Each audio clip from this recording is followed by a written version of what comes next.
अच्छा, लारावेल की डॉक्यूमेंटेशन मैंने आप लोगों को पिछली क्लास में पढ़ा दी थी। अगर इसकी डीप में आपने यहाँ पर इसकी डेफिनेशन वगैरह समझनी है तो यहाँ पर ये आपको दी जा रही है, तो यहाँ पर डॉक्यूमेंटेशन आप लोग रीड कर सकते हैं। ये हमने कमांड रन करी थी किसके लिए क्लास, अगर यहाँ पर बोल रहा है कि if you already have PHP and composer install, you may install the Laravel विया कंपोजर। लारावेल को इंस्टॉल करने की कमांड हमारे पास ये थी, composer global required Laravel slash installer. उसके बाद प्रोजेक्ट बनाने की क्या कमांड होती है, लारावेल न्यू, और उस वेब का नाम आप जो भी रखना चाहते हैं। मैंने वहां पर रख दिया था, आई थिंक सेशन 80 रख दिया था। अच्छा, उसके बाद यहाँ पर आपने क्या करना होता है कि यहाँ पर ये चीजें भी फिलहाल आपको चलाने की जरूरत नहीं है, ठीक है। इसमें कुछ पैकेज वगैरह जब होंगे तो ये कमांड्स आपको मैं रन करने का तरीका बता दूंगा किस तरीके से होती हैं। मैं यहाँ पर Ctrl+L CMD code space dot.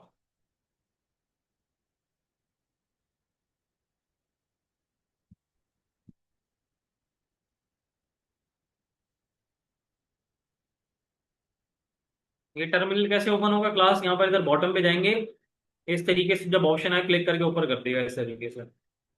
CLS PHP artisan, क्या लिखेंगे आगे सर, एंटर करेंगे। आपके पास ये वर्क रन हो रहा है, ठीक है ना, ये पोर्ट के ऊपर रन हो रहा है। Ctrl+Click, यहाँ पर आपको इसने ओपन करके दे दिया। भाई मुझे यहाँ पर रिजल्ट नहीं चाहिए, मुझे यहाँ पर वर्किंग करनी है। इसको ना इस तरीके से यहाँ पर बस ज्यादा क्लोज नहीं करिएगा ताकि आपका सर्वर, 1 मिनट रुके, आई थिंक स्टॉप कर दिया मैंने।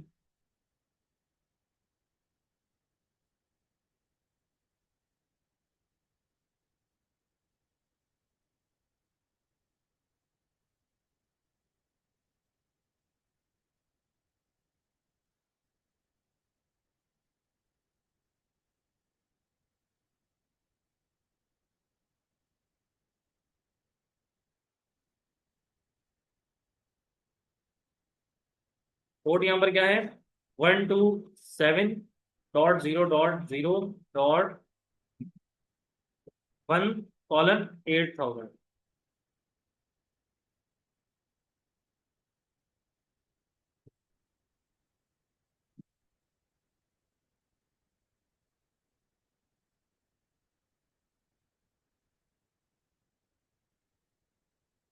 अच्छा, अब ये मुझे एरर दे रहा है कि भाई बेसिकली यहाँ पर मेरे पास जो सेशन 81 का डेटाबेस है उसमें कोई मसला है। ऐड कर, यहाँ पर ओपन करते हैं इसको। क्या मतलब है क्लास, जैम ओपन नहीं करा, आप यहाँ पर जाके जैम ओपन करते हैं।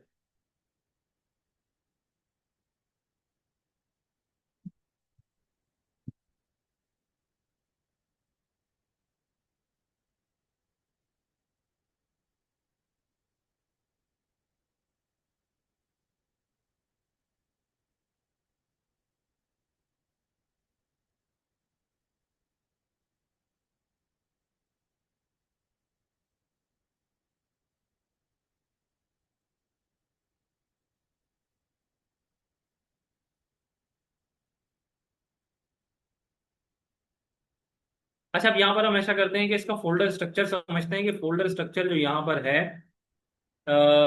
ये हमारे पास इसमें क्या क्या चीजें।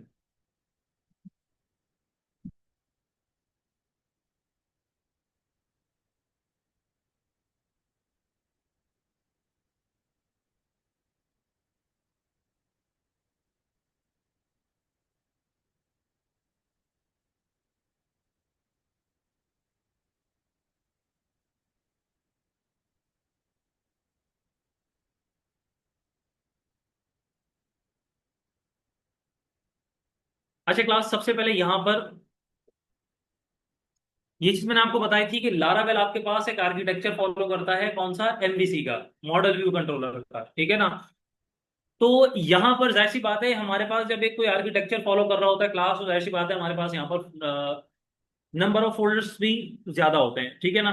अच्छा, यहाँ पर सबसे पहले मेरे पास जो क्लास यहाँ पर फोल्डर आ रहा है, ऐप का फोल्डर, ये लारावेल का सबसे इंपॉर्टेंट, या ये कह लें क्लास के मेन जो आपका यहाँ पर फोल्डर है ना, वो आपका है ऐप का फोल्डर, ठीक है ना। इस ऐप के फोल्डर के अंदर क्या क्या चीजें होती हैं, मैंने आपको बोला था class MVC, model view controller. तो मॉडल जो होता है ना, वो आपका क्लास यहां पर होता है, ये रहा, ये रखा हुआ है आपका। यहां पर फाइल कौन सी है, यूजर डॉट पीएचपी। तो मतलब लारावेल में कोई ऐसी चीज नहीं है कि जो बिल्कुल आउट ही हो, है सारी पीएचपी की चीजें, लेकिन एक ऑर्गेनाइज करके रखी हुई चीजें ताकि आपको वर्किंग करने में आसानी हो। अच्छा, मॉडल्स होते हैं।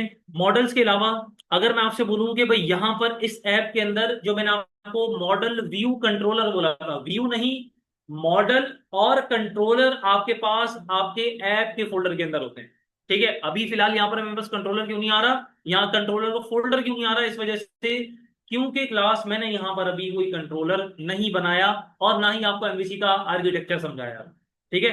लेकिन बताने का मकसद है कि पता होना चाहिए कि हमारे पास मॉडल कहां पर होता है, व्यू कहां पर होता है, कंट्रोलर कहां पर होता है। तो ऐप के फोल्डर के अंदर हमारे पास मॉडल भी होता है और कंट्रोलर भी होता है। अच्छा, उसके बाद यहां पर आप मिडल वेयर्स भी रख सकते हैं। अब ये मिडल वेयर्स क्या होती हैं, बताऊंगा आगे जाके। मिडल वेयर सिंपल ये समझिए, कांस्टेंट। एक कॉलम के ऊपर अगर मैं कांस्टेंट अप्लाई कर रहा हूं, तो क्या अप्लाई कर रहा हूं, रूल अप्लाई कर रहा हूं। तो यहां पर मिडल वेयर का मतलब ये होता है क्लास के, हम बेसिकली अपने यूआरएल के ऊपर क्या ऐड कर रहे होते हैं, एक रूल अप्लाई कर रहे होते हैं, सही है। उसके बाद आपके पास यहाँ पर प्रोवाइडर्स का फोल्डर होता है, यहाँ पर आपकी जितनी भी सर्विसेज होती है ना क्लास, जो भी लारावेल से रिलेटेड जितनी भी सर्विसेज आप क्रिएट करेंगे, बंद तो नहीं हो गया कहीं, चले चले चल रहा है। लारावेल की जितनी भी सर्विसेज आप बनाएंगे क्लास, वो सारी यहाँ पर आप प्रोवाइडर्स के अंदर आके बनाएंगे, ऐप सर्विस प्रोवाइडर के अंदर। अब ये सर्विसेज कौन कौन सी होंगी बताऊंगा मैं आपको। अच्छा, उसके बाद यहां पर आपके पास ऐप के फोल्डर के अंदर एक कंसोल का फोल्डर भी होता है। अभी नहीं है, क्यों नहीं है बताता हूं आपको। मैंने बात बताई थी क्लास के, यहां पर आप CLI का कॉन्सेप्ट यूज करते हैं, कमांड प्रॉम्प्ट लाइन का, ठीक है ना, और सॉरी कमांड लाइन इंटरफेस का। और मैंने आपको ये चीज भी बताया था क्लास के, यहां पर आपके पास जो आर्टिसन कमांड लाइन यूज होती है, बताई थी ये चीज मैंने आपको, ठीक है ना। मतलब जैसे कि अगर मैं PHP आर्टिसन सर्फ लिख रहा हूं, तो इसका क्या मतलब है, ये कमांड है लारावेल के प्रोजेक्ट को बताने के लिए कि भाई बेसिकली हम जो है यहाँ पर अपने प्रोजेक्ट को एक लोकल होस्ट के ऊपर क्या करना चाहते हैं, रन करना चाहते हैं, एक पोर्ट के ऊपर रन करना चाहते हैं।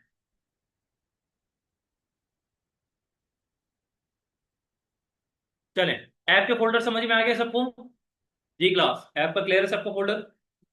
अच्छा भाई, ऐप के बाद हमारे पास नेक्स्ट फोल्डर होता है बूट स्ट्रैप का। इसका क्या मतलब है, बूट स्ट्रैप का मतलब क्लास यहां पर सिंपल ये समझिए कि जो एप्लीकेशन स्टार्ट होती है ना, एप्लीकेशन स्टार्ट होने के लिए यहां पर अगर आप देखें ऐप डॉट पीएचपी, ठीक है ना। तो ये यहां पर आपके पास ये जो ऐप डॉट पीएचपी होती है क्लास, इसके अंदर आपके पास एप्लीकेशन को स्टार्ट करने की ये मेन फाइल होती है आपके पास, ऐप डॉट पीएचपी, ठीक है ना। तो इसको आपने नहीं छेड़ना। यहां पर प्रोवाइडर्स में आएंगे तो यहां पर भी आपने ऐप सर्विस प्रोवाइडर जो है क्लास आपके पास, जो आपकी इधर आ रही है यहां पर, वो हमारी कहां पर लिंक हुई हुई है, प्रोवाइडर्स के अंदर लिंक हुई हुई है, ठीक है। तो बूटस्ट्रैप की फाइल सिंपल ये समझ लें, क्लास के एप्लीकेशन की स्टार्टअप फाइल होती है, तो इसको भी आपने नहीं छेड़ना है। अच्छा, नेक्स्ट फाइल होती है क्लास कॉन्फिग की फाइल। कॉन्फिग की फाइल का मतलब ये होता है कॉन्फ़िगरेशन की फाइल। आपके पास आपकी प्रोजेक्ट की जितनी भी कॉन्फ़िगरेशन आपने करनी होगी, क्लास आप कॉन्फिग के अंदर करेंगे। जैसे कि यहां पर आपके पास ऐप डॉट पीएचपी आ रहा है। अच्छा, इस ऐप डॉट पीएचपी के अंदर हमारे पास यहां पर बेसिकली एक तो यूआरएल सेट हुआ हुआ है, ठीक है ना। टाइम जोन मतलब कि यहाँ पर एप्लीकेशंस की जितनी भी यहाँ पर कॉन्फ़िगरेशंस हैं, वो आपकी यहाँ पर ऐप डॉट पीएचपी में भी सेट हुई हुई हैं, ऑथ के अंदर भी। तो यहाँ पर जितनी भी ये फाइल्स हैं क्लास, इसके अंदर आपके पास आपके प्रोजेक्ट की कॉन्फ़िगरेशन सेट हुई हुई है। क्लियर हो गई ये चीज सबको। चले, इसको आपने नहीं छेड़ना, इसके कोड को भाई मैं आप लोग जाके उल्टा सीधा छेड़ो, कहीं पर अगर कोई पैकेजेस ऐड करने की जरूरत पड़ी और मुझे लगता हो कि यहाँ पर कोई हम चीज ऐड करेंगे तो फिर ऑन द स्पॉट आप लोगों को बता दूंगा मैं। अच्छा, कॉन्फ़िग के बाद हमारे पास होती है डेटाबेस की फाइल। फाइल है फोल्डर, सॉरी फोल्डर, डेटाबेस का फोल्डर। अब डेटाबेस के फोल्डर के अंदर अगर आपको याद हो, मैंने पिछली दफा क्लास में कमांड रन करी थी जिसके थ्रू आपकी ना माइग्रेशन रन हुई थी। और उस माइग्रेशन का काम क्या था? उस माइग्रेशन का काम ये था कि हमें डेटाबेस की क्यूरी नहीं लिखनी पड़ी थी। भाई अगर मुझे क्लास डेटाबेस बनाना था तो मैं पीएचपी में पहले क्या करता था, जाके डेटाबेस क्रिएट करता था, उसके बाद टेबल भी क्रिएट करता था। हम पीएचपी के अंदर जस्ट क्या कर रहे होते थे, वहां पर हम जस्ट कमांड यूज कर रहे होते थे जिसके थ्रू आप बेसिकली उस डेटाबेस को इंस्ट्रक्शन दे रहे होते थे। क्योंकि देखिए माई कनेक्ट के अंदर अगर आप देखें तो आप सबसे पहले डेटाबेस का नाम देंगे। अगर डेटाबेस एग्जिस्ट ही नहीं करता होगा तो कनेक्ट कहां से करेगा? कनेक्ट ही नहीं करेगा। लेकिन यहां पर आपको माइग्रेशन का कॉन्सेप्ट दे दिया है ताकि आप लोग जब आप प्रोजेक्ट बना, एक मिनट।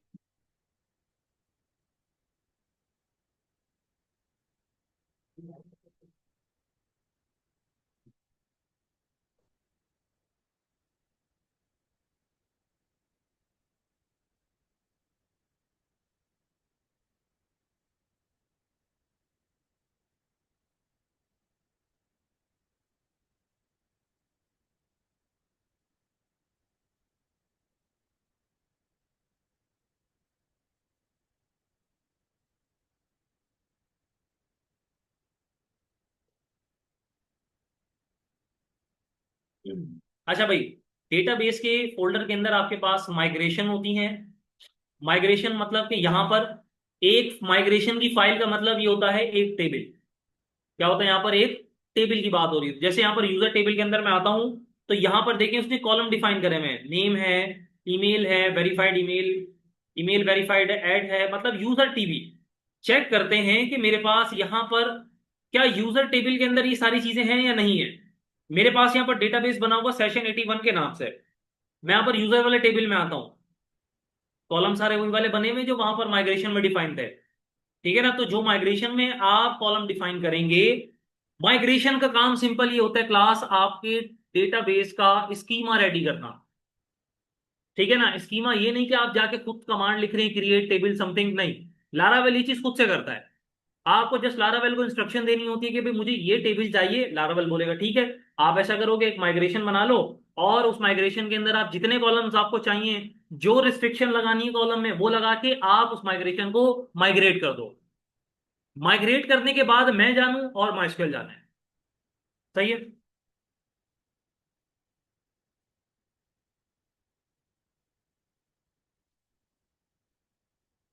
चले, ये माइग्रेशन हो गया। अब फैक्ट्रीज, अब ये फैक्ट्रीज क्या है? देखें, फैक्ट्रीज का मतलब ये होता है क्लास के जब आप टेस्टिंग कर रहे होते हैं ना, आप प्रोजेक्ट पर टेस्टिंग कर रहे हैं, आपको डेटा चाहिए। आपको यहाँ पर क्या चाहिए?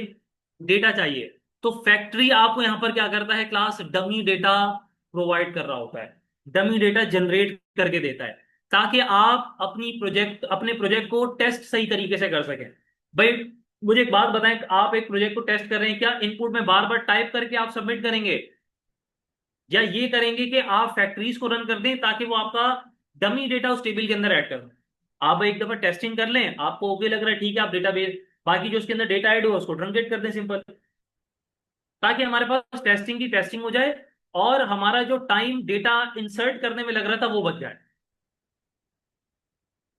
चले, फैक्ट्रीज के बाद यहां पर आपका होता है सीडर्स। अच्छा, सीडर्स और फैक्ट्रीज, यहां पर दोनों का काम सेम ही होता है लेकिन इसमें थोड़ा सा डिफरेंस होता है। ठीक है ना? यहां पर सीडर्स का मतलब ये समझे क्लास कि हम ना डेटा खुद से फिक्स कर रहे होते हैं। फैक्ट्रीज के अंदर जो है ना, फैक्ट्रीज के अंदर जस्ट आप अपने टेबल का कॉलम डिफाइन करते हैं और खुद से डमी डेटा ऐड कर देता है। अगर आपको यहां पर एक भाई आप ये चाह रहे हैं कि भाई मैंने जो है ना एक डेटा रखा हुआ है, उसी को ही मैं ऐड करता जाऊं, टेस्टिंग करूं, फिर डिलीट करके दोबारा ऐड कर दूं वही सेम डेटा, तो यहां पर क्लास सीडर्स के थ्रू आप ये चीज कर सकते हैं। सीडर्स और फैक्ट्रीज दोनों का काम डमी डेटा जनरेट करना है, लेकिन डमी डेटा सिर्फ आपकी फैक्ट्री जनरेट करेगा, सीडर्स क्या करेगा? आपका जो डेटा होगा ना क्लास, वो आपका बेसिकली डेटाबेस के अंदर ऐड कर, टेबल के अंदर ऐड करेगा। टेबल के अंदर फैक्ट्रीज भी ऐड करेगा लेकिन डमी डेटा ऐड करेगा। जी मल्टीपल टाइम ऐड करेगा। आप जितनी दफा बोलेंगे उतनी दफा ऐड करेगा ये। आप देखें यहाँ पर जैसे लिखा हुआ है ना 10 लिखा हुआ है, अब इसका क्या मतलब है कि आपने ये जो चीज लिखी है ना, ये आपके पास 10 टाइम क्या होगी क्लास यूजर के टेबल के अंदर, नेम इमेज जो है वो क्या हो जाएगा, इंसर्ट हो जाएगा। ठीक है ना, एक तरीके का लूप है, जिस तरीके से लूप आप चलाते हैं और लूप में आप बोलते हैं कि मुझे 10 टाइम रिकॉर्ड चाहिए, तो ये सेम वही काम करता है। हाँ सेम डेटा ऐड करेगा जो आप देंगे, क्योंकि टेस्टिंग के लिए दे रहे हैं ना भाई। अगर आप मुझे एक बात बताएं, ये पहली चीज, फैक्ट्रीज और सीडर्स जो है वो आप ऐड ही टेस्टिंग के लिए कर रहे होते हैं, इसका और कोई काम नहीं होता। डेवलपमेंट जब आप ये समझे प्रोडक्शन लेवल के ऊपर आते हैं ना, जस्ट यहाँ पर ये समझें कि ये दो चीजें टेस्टिंग मोड पे जब आप होते हैं, जब आपका प्रोजेक्ट वर्किंग में चल रहा होता है, टेस्टिंग के लिए इसको यूज करते हैं, लाइफ में इसको यूज नहीं करते भाई, क्योंकि लाइफ में फिर आपका डेटा यूजर से आ रहा होता है ना कि यहाँ से। सही है भाई। अच्छा एक फाइल है गिट इग्नोर की। अब ये गिट इग्नोर की फाइल क्या होती है, गिट हब में मैंने मे बी ना बताई हो, ठीक है ना, कुछ चीजें ऐसी होती हैं जो कि आगे बताने की होती हैं, तो बहरहाल मैंने बचा के रखी थी। गिट इग्नोर की फाइल, अगर मैं इस प्रोजेक्ट को यहां पर पुश करता हूं, कहां पर, गिटहब के ऊपर, तो गिट इग्नोर की अगर मेरे पास फाइल है ना, डॉट गिट इग्नोर, ठीक है ना, तो उसके अंदर ये होता है क्लास के, अगर यहां पर आपने कोई फाइल को पुश होने से रोकना हो, मतलब कि यहां पर जो मैंने डॉट एसक्यूएल लाइट लिखा है ना, मतलब मैंने तो नहीं लिखा, प्रोजेक्ट ने बाय डिफॉल्ट लिख के दिया, इसका मतलब ये है कि हमारे पास डॉट एसक्यूएल लाइट की एक फाइल होगी, यहां पर मे भी एग्जिस्ट करती होगी। मैं अगर कंट्रोल पी करूं, डॉट एसक्यूएल लाइट, बहरहाल नहीं है मेरे पास, अगर होती है तो उस केस में यहां पर क्लास आप उसको गिटहब पे पुश ना करो। डॉट गिट इग्नोर का मतलब ये होता है, आप यहां पर अगर मैं बोलूं कि मैंने यहां पर, अच्छा गिट इग्नोर के अंदर एक और चीज भी हम यहां पर देते हैं, वेंडर का फोल्डर। अब ये वेंडर का फोल्डर ये रहा, वेंडर का फोल्डर के अंदर ना क्लास हमारे पास जितनी भी यहां पर पैकेजेस होते हैं ना, वो आपके इंस्टॉल होते हैं। तो अगर मैं यहां पर जस्ट वेंडर को ही राइट क्लिक करके, एक मिनट, यहाँ पर स्टोरेज स्टोरेज का आपको यहाँ पर नहीं दिखा रहा, वरना इन्फॉर्मेशन में आपको दिखा देता। वेंडर के अंदर क्लास आपके जितने भी डिफॉल्ट पैकेजेस होते हैं, और या आप जितने भी पैकेजेस करते हैं, वो सारे आपके पास कहां पर इंस्टॉल होते हैं, वेंडर के अंदर इंस्टॉल होते हैं। ठीक है ना, जैसे कि अगर मैं आपसे बोलूं कि आप सीडीएन लिंक ऐड कर रहे हैं या चले लोकल लिंक ऐड करें, लोकल लिंक की फाइल जो है एज अ पैकेज के तौर पर आप यहां पर वेंडर के अंदर रख रहे होते हैं।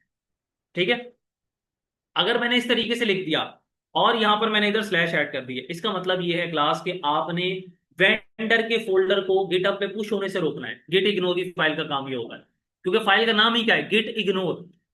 ठीक है ना, गिट इस चीज को इग्नोर करेगा जो भी इस फाइल के अंदर है।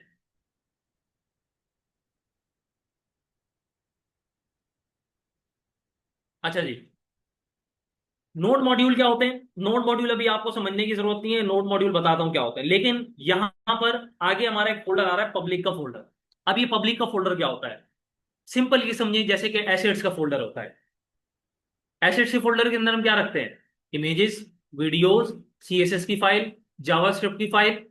ठीक है ना, तो ये जितनी फाइल्स है ना क्लास, वो आप कहां पर रखेंगे, पब्लिक के अंदर। डॉट एच टी एक्सेस पता है क्या होता है, एच टी एक्सेस अगर आपको याद हो, I think H T access नहीं, आपके पास एक और फाइल होती है साइड मैप डॉट एक्सएमएल की। ठीक है ना, तो बहरहाल वो अलग चीज होती है।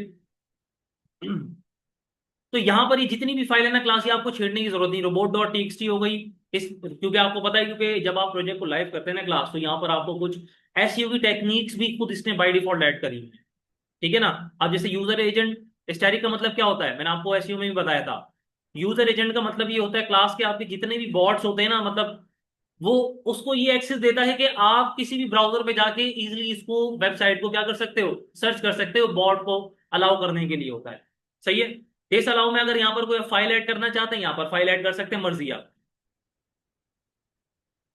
पब्लिक समझ में आ गया सबको, बिल्ड बिल्ड का फोल्डर अभी फिलहाल छोड़ दें। पब्लिक के फोल्डर के अंदर यहां पर आप एक एसेट का फोल्डर बनाएंगे, या डायरेक्ट पब्लिक के फोल्डर के अंदर भी रख दें तो कोई मसला नहीं है। सही है, अब रिसोर्सेज का फोल्डर क्या होता है, अगर यहां पर आप देखें, आपके पास यहां पर ये जेएस और सीएसएस की फाइल आ रही है, आप इसको डिलीट कर दें, किसी काम की नहीं है हमारी। ठीक है ना, डिफॉल्ट ऐड होके आती है, लेकिन हमने इसमें वर्किंग नहीं करनी। आपने सीएसएस जावास्क्रिप्ट की जो भी फाइल बनानी है क्लास कहां पर बनाएंगे, पब्लिक के अंदर बनाएंगे। सही है, उसके बाद यहां पर अगर आपने जिस तरीके से, अगर मैं आपसे बोलूं कि भाई हमने अब हमने ये चीज देख ली कि हम यहाँ पर डेटाबेस का किस तरीके से स्ट्रक्चर और कहां पर बनाएंगे, डेटाबेस के फोल्डर के अंदर, माइग्रेशन के अंदर।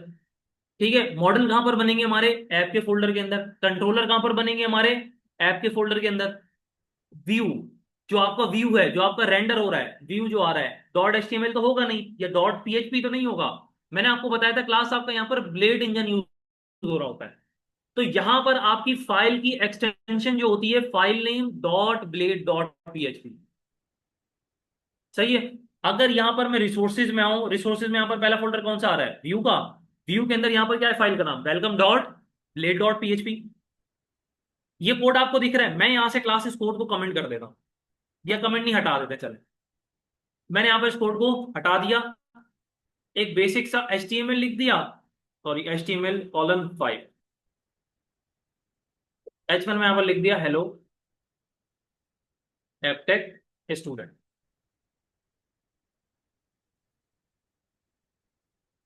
मैं इधर आता हूं, रिफ्रेश करता हूं, क्या लिखा हुआ आ रहा है, हेलो एपटेक स्टूडेंट। वो जो कोड था ना, वो क्लास लारा बेल ने खुद से बाय डिफॉल्ट एक व्यू बना के दिया था कि भाई हमें पता चले कि प्रोजेक्ट यहाँ पर आपका सक्सेसफुली रन हो चुका है। तो ये वो व्यू की फाइल है। तो मतलब पहले फाइल का नाम डॉट ब्लेड डॉट पीएचपी, लेकिन किस फोल्डर के अंदर, व्यू के फोल्डर के अंदर। रिसोर्सेज के अंदर व्यू का फोल्डर होगा, इसके अंदर आप देखिए जितने भी एचटीएमएल, मतलब सॉरी एचटीएमएल बोल रहा हूँ, जितने भी व्यूज होंगे ना आपके, वो सारे आप यहाँ पर ऐड करेंगे। आपका मास्टर लेआउट हो गया, और इसी के साथ साथ आपके जितने भी लेआउट्स बनेंगे, वो सारी चीजें क्लास आप व्यूज, जितने भी व्यू जो कि आपको ब्राउजर में शो होगा ना, वो सारा आप यहाँ पर रखें। मल्टीपल फाइल्स बना के फोल्डर के अंदर रखे, नेस्टेड बनाए, जो भी करें मर्जी आपकी। ये चीज क्लियर हो गई रिसोर्सेज वाली। ये क्लास, आवाज नहीं आ रही, क्लियर हो गई। चले, उसके बाद हमारे होते हैं रूट्स। राउट, इसको हम बोलते हैं, रूट भी बोल सकते हैं, लेकिन मैं राउट बोलता हूँ। ये राउट क्या होता है, राउट्स क्या होते हैं। राउट्स सिंपल ये समझे क्लास के, अगर मैं HTML की फाइल यहां पर ओपन करता हूं, तो मेरे पास यूआरएल में क्या लिखा होता है, फोल्डर का नाम slash file name dot H T M L. Okay, अगर मैं यहां पर आऊं, क्या यहां पर मैं वेलकम लिखूंगा, मेरे को क्या बोल रहा है, नॉट फाउंड। मतलब कि अगर मैं यहां पर इंडेक्स लिख रहा हूं तब भी नॉट फाउंड। उसने बेसिकली राउट्स बनाए हैं। राउट्स का मतलब कि यहां पर फाइल का नेम नहीं होता, जस्ट प्रीफिक्स यूज हो रहा होता है। अब जैसे कि मुझे यहां पर ना इस फाइल का नाम डिफरेंट रखना है, मैं यहां पर जाऊंगा वेब डॉट पीएचपी में, ये रहा आपका राउट बना हुआ। आप यहां पर बोल दें स्लैश होम। अब मैंने इसको सेव करा, और सेव करने के बाद मैं इधर आता हूं, मैं इधर रिफ्रेश करता हूं, नॉट फाउंड। क्यों, क्योंकि हमने राउट ही चेंज कर दिया। हमने यहां पर क्या बोला क्लास के, हमारे पास जो स्लैश, अगर यहां पर मैं बोलूं कि भाई मैं लिख दूं welcome dot plate dot PHP, क्या ओपन हो रही है फाइल, नहीं हो रही। अगर यहां पर मैं वेलकम डॉट पीएचपी लिखूं तब भी ओपन नहीं हो रही, मतलब फाइल नेम तो आएगा ही नहीं। आपने फाइल नेम को रूट से या राउट से क्या कर दिया, रिप्लेस कर दिया। मैंने वहां पर राउट क्या डिसाइड करा था, होम स्लैश होम देंगे, ये देखें आगे आपके। और यहां पर कहीं होम के बाद डॉट एचटीएमएल या डॉट पीएचपी कुछ ऐसे लिखा हुआ है, नहीं लिखा हुआ। तो ये भी एक प्लस पॉइंट है आपका, आपकी वेब एप्लीकेशन को सिक्योर करने का।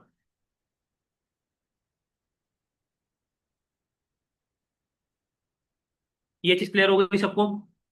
अच्छा, ये किस तरीके से बनाते हैं वो सारी चीजें देख लेते हैं, अभी जस्ट हम फोल्डर स्ट्रक्चर समझ रहे हैं। ठीक है ना। देखें चीजें यहां पर अगेन बता दूं, कोई मुश्किल नहीं है, सारी चीजें इजी हैं, लेकिन अगर समझने वाले बने तो। अच्छा, उसके बाद हमारे पास यहां पर नेक्स्ट होता है स्टोरेज का फोल्डर। स्टोरेज के फोल्डर के अंदर क्लास, यहां पर आप कोई टेम्परेरी या कोई जनरेटेड फाइल, अब जैसे कि मैं अगर आपसे बोलूं, चले वो बाद में बताऊं, क्रड वाला कॉन्सेप्ट जो है ना आपका स्टोरेज वाला, वो अभी मैं नहीं बता रहा क्योंकि वो पैकेजेस का कॉन्सेप्ट है, बाद में बताऊं। सिंपल इसका मतलब ये समझ लें स्टोरेज का, कि टेम्परेरी या कोई जनरेटेड फाइल्स यहां पर आप ऐड कर रहे होते हैं, कोई भी CSS की या जावास्क्रिप्ट की कोई भी फाइल हो जो कि आपकी यहाँ पर टेम्परेरी आप ऐड करना चाहते हैं, आप यहाँ पर स्टोरेज के फोल्डर के अंदर ऐड कर सकते हैं। सिंपल ये समझिए जैसे मोबाइल की स्टोरेज होती है, ठीक है ना, उसी तरीके से यहां पर इसकी भी यही स्टोरेज है। फाइल्स आप यहां पर रख रहे होंगे पब्लिक के अंदर, लेकिन व्यू में हम पब्लिक के फोल्डर का एक्सेस नहीं देंगे, स्टोरेज के फोल्डर का एक्सेस देंगे। हम ऐड तो पब्लिक में करेंगे इमेजेस, लेकिन उस इमेजेस को हम स्टोरेज के जरिए लिंक करके एक्सेस करेंगे। मे भी चीजें थोड़ी सी कॉम्प्लिकेटेड लग रही होंगी, वर्किंग करेंगे इजी लगेंगे। उसके बाद क्लास हमारे पास यहाँ पर टेस्ट का एक फोल्डर होता है। अब ये टेस्ट के फोल्डर के अंदर क्या होता है, टेस्ट के अंदर यहाँ पर आप कोई भी एप्लीकेशंस वगैरह की टेस्टिंग वगैरह करना चाहते हैं तो यहाँ पर आप इधर टेस्टिंग कर सकते हैं। वैसे तो यहाँ पर करते नहीं है उमन, हमने तो आज तक नहीं करी, लेकिन फिलहाल फिर भी आप लोगों को बता दूं कि यहाँ पर टेस्ट के फोल्डर के अंदर हम अपनी एप्लीकेशन की टेस्टिंग कर रहे होते हैं, जैसे कि फीचर्स टेस्ट होगा या कोई यूनिट वगैरह टेस्ट होगा, ये जितने टेस्ट होते हैं हम यहाँ पर इजिली कर लेते हैं। ठीक है, टेस्ट के फोल्डर के अंदर। बाकी वेंडर के फोल्डर के अंदर मैंने अभी आपको बताया कि वेंडर के फोल्डर के अंदर आपके पास जितने भी लारावेल के डिफॉल्ट पैकेजेस होते हैं, देखिए यहाँ पर काफी पैकेजेस हैं, कार्बन है, फेकर पीएचपी है। ठीक है, इसी के साथ साथ यहाँ पर काफी पैकेजेस हैं जो कि इंस्टॉल बाय डिफॉल्ट वो करके देती है। ठीक है, मेलर भी, आई थिंक मेलर पीएचपी भी होगी इसके अंदर। मेलर के लिए यहाँ पर एसएमटीपी यूज होता है। ठीक है ना, तो वो भी पैकेज आपको यहाँ पर इंस्टॉल करके दिया होगा इसने। तो यहाँ पर जितनी भी पैकेजेस की लिस्टिंग है ना जो कि इंस्टॉल उसमें करे हैं, वो कहाँ पर होगी, क्लास वेंडर के अंदर हो। चलिए, ये फोल्डर स्ट्रक्चर समझ में आया सबके, पहले ये बताएं आगे बढ़ने से पहले। जी,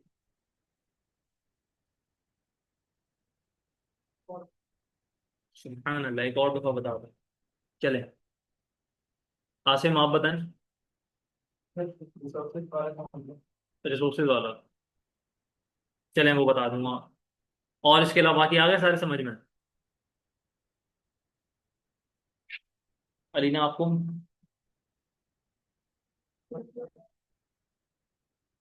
चलो, इसका राउट सब,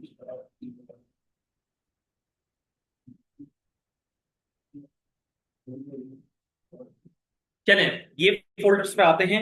इसके नीचे जो फाइल्स है ना, कुछ जो इंपॉर्टेंट फाइल्स हैं वो मैं आपको बता देता हूँ। सारी फाइल्स हमने यहाँ पर नहीं देखनी है, कुछ फाइल्स देखेंगे यहाँ।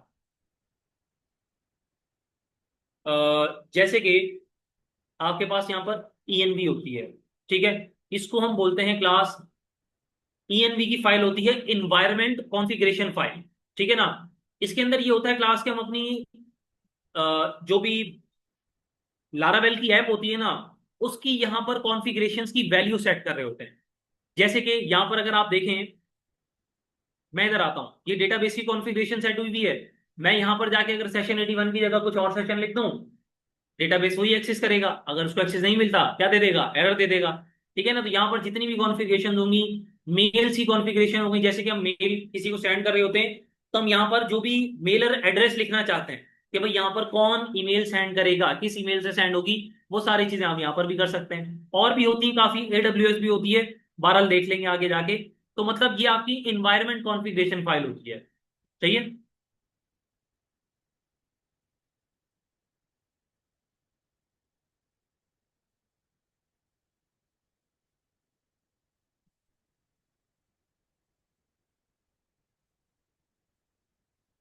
बाकी इसके अलावा यहाँ पर कंपोजर डॉट जेएसएन में अच्छी चीज याद रखिएगा, जब भी हम प्रोजेक्ट को किसी को शेयर करते हैं ना, तो पहली चीज व्हाट्सएप तो भूल ही जाए।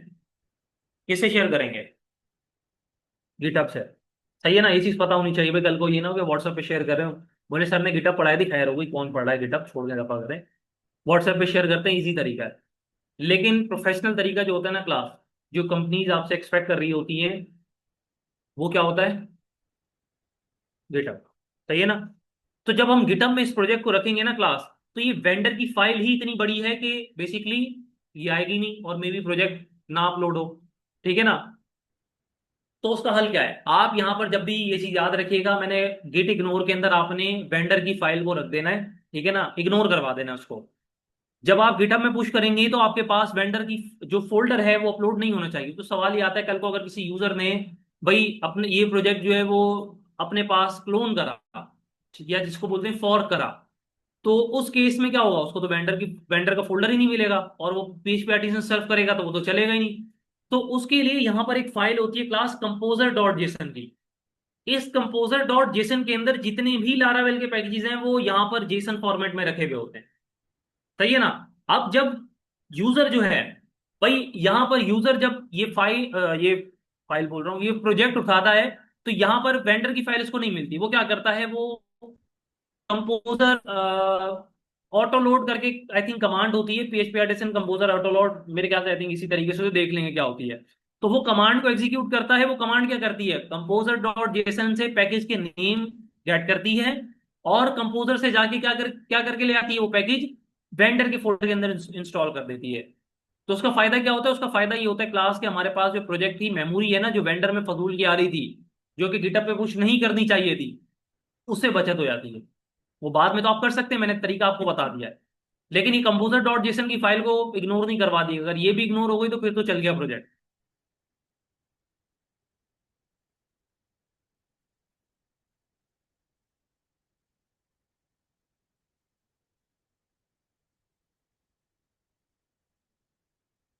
चले भाई, एक दफा दोबारा रिवीजन कर लेते हैं इसका फोल्डर्स का, मतलब ऊपर से ही बता रहा हूँ जस्ट। ऐप का फोल्डर क्या होता है, क्लास, यहाँ पे जितनी भी बिजनेस की लॉजिक्स होती हैं वो आपके पास इंप्लीमेंट होती हैं, जैसे कि मॉडल, कंट्रोलर और मिडिलवेयर, इसके अंदर, ऐप के अंदर। सही है। इसी तरीके से यहाँ पर अगर मैं बूट स्टेप पे जाऊं, तो बूट स्टेप में, एक मिनट रुकिए। अच्छा, यहाँ पर क्लास बूट स्टेप में क्या है कि बूट स्टेप में आपके पास एप्लीकेशन की स्टार्टअप फाइल्स होती हैं, ठीक है ना, ये चीज मैंने आपको बता दी। उसके बाद यहाँ पर कॉन्फ़िगरेशन, कॉन्फ़िग के अंदर आपकी प्रोजेक्ट की कॉन्फ़िगरेशन होती है, जो कि हम करते नहीं है, लेकिन यहाँ पर अगर हमें कहीं पर कोई पैकेजेस की कॉन्फ़िगरेशन करनी पड़ जाए, तो आप इस कॉन्फ़िग के फोल्डर के अंदर फाइल बना के कर रहे होंगे। उसके अलावा डेटाबेस की फाइल में जाएं तो, सॉरी, डेटाबेस के फोल्डर में जाएं तो वहां पर हम बेसिकली क्लास माइग्रेशन, सीडर्स और फैक्ट्रीज को क्रिएट कर सकते हैं। सीडर्स और फैक्ट्रीज का मैंने डिफरेंस बता दिया, दोनों आपका डेटा ऐड करने के लिए यूज करते हैं, टेस्टिंग डेटा। लेकिन दोनों में क्या डिफरेंस है, सीडर्स आपसे बोलता है कि आप मुझे डेटा प्रोवाइड करो, वही डेटा मैं ऐड करूंगा वहां पर। और जबकि फैक्ट्री क्या बोलता है आपको, फैक्ट्री ये बोलता है कि भाई मैं आपको डमी डेटा ऐड कर दूंगा। तो यूजर कौन, मतलब जो डेवलपर होगा वो कौन सी अप्रोच सेलेक्ट करेगा, सीडर्स की या फैक्ट्रीज की?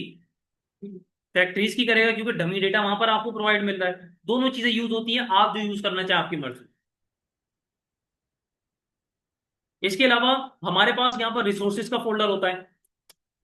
रिसोर्सेज के फोल्डर के अंदर आपको पता है कि यहाँ पर क्लास हम आपके ब्लेड्स, जो ब्लेड्स इंजन होता है उसके व्यूज रख रहे होते हैं, ठीक है ना, फाइल्स, व्यूज की फाइल्स रख रहे होते हैं यहाँ पर।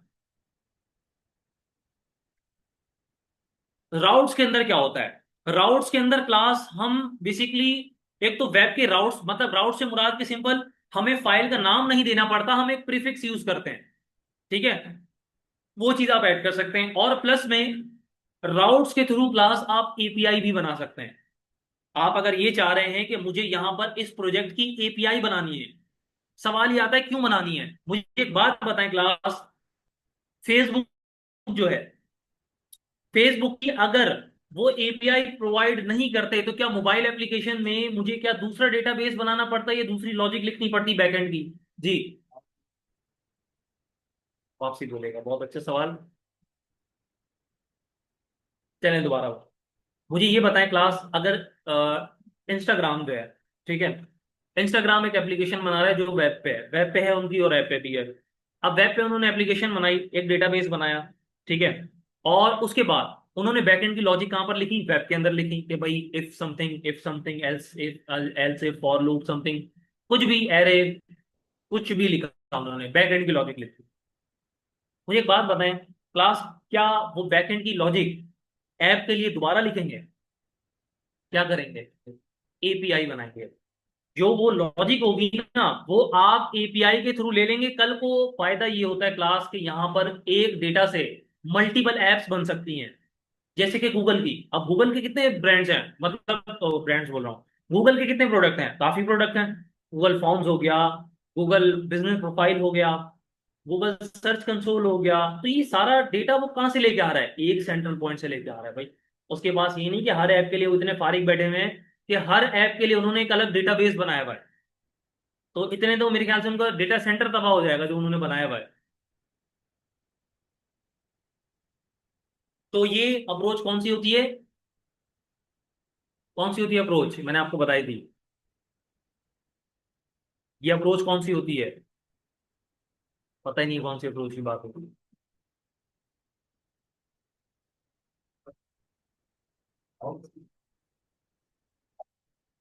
मैंने कौन से अप्रोच की बात करी?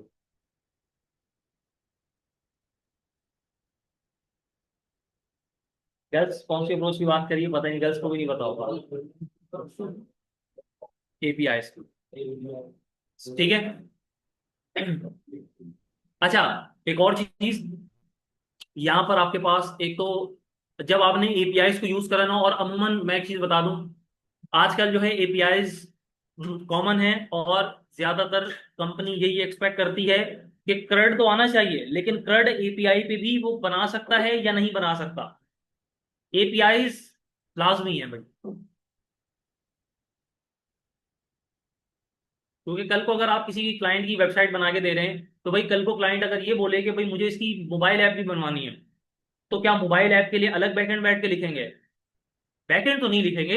हाँ, ये करेंगे कि एपीआई से डेटा, आप एपीआई को डेटा देंगे, वो आपको रिस्पॉन्स ला के देगा, और उस रिस्पॉन्स को आप वेब, सॉरी, मोबाइल ऐप के अंदर इंटीग्रेट करेंगे, बस ये करेंगे। तो उससे हमारा क्या टाइम बचेगा कि हमारे पास जो कोर लॉजिक्स हैं वो हमें बार बार नहीं लिखनी पड़ेंगी। Front end, black and white screen पे दिखाएंगे। फ्रंट एंड होती है, लेकिन बैक एंड नहीं लिखनी पड़ती, बस ये फायदा होता है। बैक एंड इतनी नहीं लिखते कि जैसे मतलब अगर मैं आपसे बोलूं कि मैंने एक इमेज कंप्रेसर बना, उसकी मैंने एक एपीआई बना दी, एंड पॉइंट्स बना दिए उसके, ठीक है, मतलब कि अगर आपने रिक्वेस्ट करी पोस्ट के अंदर, वापसी आपको रिक्वेस्ट मिली किसके अंदर, गेट के अंदर या पोस्ट के अंदर? गेट के अंदर मिली, ठीक है ना। तो जो रिस्पॉन्स आपको मिला, उस रिस्पॉन्स को आप क्या करेंगे, सिंपल बैकएंड के अंदर जो भी आपने ऐप के ऊपर लॉजिक्स लगाई हुई है उसके ऊपर इंप्लीमेंट कर देंगे। ऐप्स में ये होगा कि जस्ट आप ये दिखा रहे होंगे कि जो इम्प्लीमेंटेशन हो रही है उसकी लोडिंग हो रही है, इंप्लीमेंट हो रही है, ठीक है। अब जब वो इंप्लीमेंट हो जाएगी, मतलब कि एपीआई हमने वहां पर भेज दी है, रिस्पॉन्स जब आएगा तो वो लोड क्या हो जाएगा, खत्म हो जाएगा, वापसी आपको ला के दे देगा। अब जैसे आप इंस्टाग्राम पे फीड्स को अगेन रिफ्रेश करते हैं, इस तरीके से स्क्रॉल करते हैं, तो वहां पर एक लोडर आता है। अब वो लोडर क्या करता है, लोडर ये करता है कि एपीआई रन करता है फीड की, फीड का जो एंड पॉइंट बना हुआ होता है वही एपीआई को दोबारा यहाँ पर क्या कर रहा होता है, वो रिक्वेस्ट करता है। अब वो रिक्वेस्ट के केस में जो भी लॉजिक लगी हुई है ना, वो ऐप में नहीं लगी हुई, क्लास वेब में लगी हुई है, कि वो किस तरीके से आपको ला के देगा, डेटा तो आपको ला के दे देगा,